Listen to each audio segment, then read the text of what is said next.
విఘ్నేశ్వరం విఘ్నశాంత్యై వాణీం వాచః ప్రవృత్తయే గురూన్ గూఢార్థభానాయ ప్రణమామి పునః పునః. శరవిందు వికాసమందహాసాం స్ఫురరిందీవరలోచనాభిరామాం అరవింద సమాన సుందరాస్యాం అరవిందాసన సుందరీముపాసే.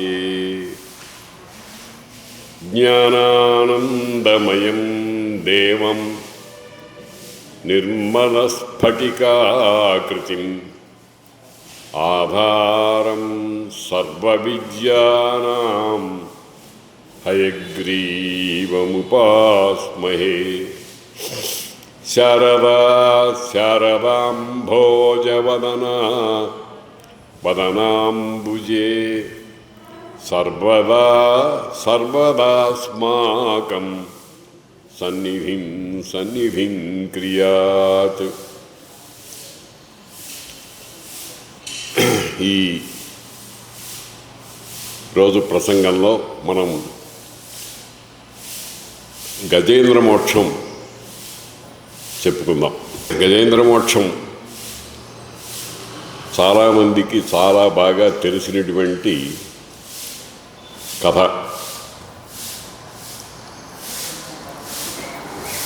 అయితే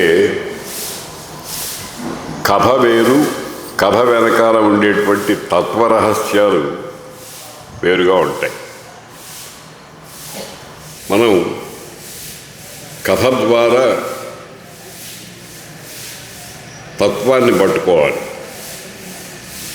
వెంకటేశ్వర స్వామి వారు తిరుమల కొండ మీద ఎక్కడో గుడిలో లోపల ఎక్కడో ఒక చోట ఉంటారు. ఆయన్ని చేరుకోవడానికి 7 కొండలు ఎక్కాలి కదా, లోపలికి వెళ్ళాలి కదా, క్యూలో నిలబడాలి. కొన్ని గంటల సేపు అదృష్టం బాగుంటే తొందరగా అవుతుంది, లేకపోతే రోజులు తరబడి కూడా అవుతుంది. అలాగే తత్వము అనేటువంటిది ఆ మూల విరాట్ స్వామివారు తిరుమల కొండ మీద ఉండేటువంటి ఆ స్వామివారిలాగా దర్శించుకోవాల్సినటువంటిది.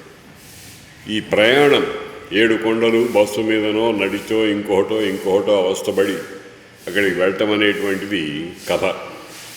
ఇదంతా ఒక కథా రూపంలో ఉంటుంది. కథ అంటే సాధారణంగా కల్పన. ఏవో కవి తన మేధాబలంతో ఒక కథ అల్లుతాడు. ఆ అల్లినటువంటి కథలో గూఢంగా రహస్యాలు ఉంటాయి. అటువంటి రహస్యములు, గూఢమైనటువంటి విషయాలు అనేటువంటి దాన్ని పట్టుకోవడానికి పైన ఉండేటువంటి కథ మనకు సహకరిస్తుంది. అందులో కొన్ని విషయాలు చెప్తూ ఉంటారు. ఈ భాగవతంలో 8వ స్కంధం, 8వ స్కంధం. ఆ 8వ స్కంధంలో ప్రారంభంలో గజేంద్ర మోక్ష కథ ఉన్నది. మామూలుగా పరీక్షిత్ మహారాజు సుఖమహర్షిని అడుగుతూ ఉండటం, వెనకటి కథలో కూడా దాన్ని చూసాం మనం. ఈ పరీక్షిత్తు ఏమడిగాడంటే, ఈ మన్వంతరాల్లో జరిగినటువంటి విశేషమైనటువంటి అంశాన్ని మాకు చెప్పండి అని అన్నాడు సుఖమహర్షిని. మన్వంతరాలు 14. స్వాయంభువ మనువు, స్వారోచిష మనువు, ఉత్తమ మనువు, తామస మనువు అని 4వ మన్వంతరంలోకి వస్తాం మనం. వెనకాల కథలకు కొంచెం స్పృశించారు. ఆ ఉత్తమ మనువు తర్వాత 3వ వాడు ఉత్తమ మనువు, ఉత్తముడనే పేరు కలిగినటువంటి వాడు. ఉత్తముడంటే ధ్రువునికి సవతి తల్లి అయినటువంటి సురుచి యందు పుట్టినటువంటి వాడు. ఆ ఉత్తమ మనువు కాలం తర్వాత వచ్చినవాడు తామసుడు. ఆ తామసుడు అనేటువంటి కాలంలో ఒక గొప్ప విశేషం జరిగింది. ప్రతి మనువులోనూ ఇంద్రుడు, సప్త మహర్షులు, రాజులు మొదలైనటువంటి వాళ్ళంతా మారుతూ ఉంటారు. ఎక్కడికెక్కడ కొత్త కొత్త పేర్లు అవి వస్తూ ఉంటాయి. ఈ 4వ మనువు పేరు తామసుడు. అతని తమ్ముడు ఉత్తముడు తమ్ముడు. మన్వంతరంలో కేతువు, వృషుడు, నరుడు, ఖ్యాతి మొదలైన రాజులు మొత్తం 10 మంది ఉన్నారు. సత్యకుడు, హరి, వీరుడు మొదలైన వాళ్ళు దేవతలు. అప్పటి దేవేంద్రుని పేరు త్రిశిఖుడు. త్రిశిఖుడు అని ఒక్కొక్క మన్వంతరంలో ఒక్కొక్క ఇంద్రుడికి ఒక్కొక్క పేరు ఉంటుందన్నమాట. జ్యోతిర్వ్యోమ ముఖ్యులు సప్త మహర్షులున్నారు. హరిమేధుడు, హరిణి అనేటువంటి దంపతులకు శ్రీహరి పుట్టాడు. ఆ శ్రీహరి మొసలి కోరల్లో చిక్కుకున్నటువంటి గజరాజుని విడిపించి ప్రాణభయం నుండి కాపాడాడు. అది గజేంద్ర మోక్షానికి వెనకాల ఉండేటువంటి పూర్వ పీఠిక. అటువంటి సంగతి చెప్పడానికి బీజప్రాయంగా 4 మాటలు చెప్పాడు. చెప్పేటప్పటికీ పరీక్షిత్తుకి ఒక సందేహం కలిగింది. మొసలేమిటి, ఏనుగేమిటి? మొసలి నీరాటము, ఏనుగు వనాటము. నీరాటము అంటే నీటిలో తిరిగేది, మనం అంటే అడవిలో తిరిగేది.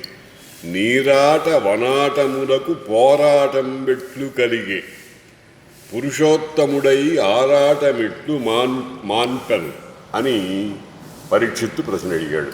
ఒక చోట ఉండేటువంటి జంతువులకైతే యుద్ధం కలగటం, పోట్లాటం రావటం మొదలైనవి సంభవిస్తాయి.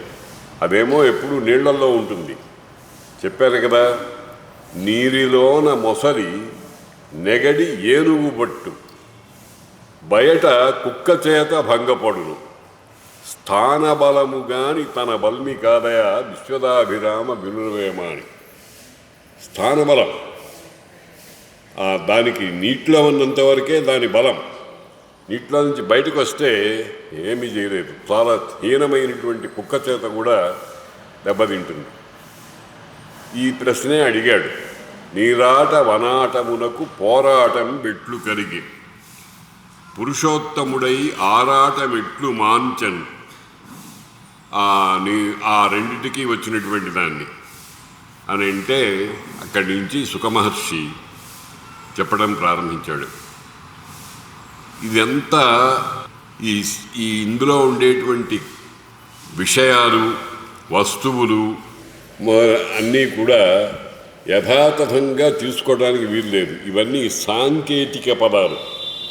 సాంకేతిక పదాలంటే దాని ద్వారా తత్వంలో ఉండేటువంటి కొన్ని రహస్యాన్ని మనం తెలుసుకోవాలన్నమాట. ఇంగ్లీష్లో ఎలిగెరీ అని అంటారు. అటువంటి లక్షణం కలిగినటువంటి కథ ఇది. అమృత సముద్రం ఉంది. అయ్యా రాజా విను, అమృత సముద్రం ఒకటి ఉంది. అందులో త్రికూటం అనే పర్వతం ఒకటి ఉంది. త్రికూటము అంటే 3 శిఖరాలు కలిగినటువంటిది.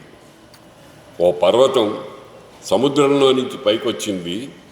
ఆ పైకొచ్చిన పర్వతానికి 3 శిఖరాలు ఉన్నాయి. ఆ 3 శిఖరాలు ఒకటిట బంగారంట, ఒకటి ఇనుముట, ఒకటి వెండిట. కాంచన అయస్సార కలధౌతమయములు. కాంచనం అంటే బంగారము, అయస్సారం అంటే ఇనుము, కలధౌతం అంటే వెండి. ఒక పర్వతం మీదనే అంతంత దూరంలో ఒకటేమో బంగారపు శిఖరంట, ఇంకొకటి ఇనుము శిఖరంట, ఇంకొకటి వెండి శిఖరంట. అంటే ఇవి మనకు ప్రపంచంలో ఈ విధమైనటువంటి వస్తువు పర్వతం అది ఉండదు. కాబట్టి దీని వెనకాల ఉండేటువంటి గుణాలు ఏమిటో తెలుసుకోవాలి.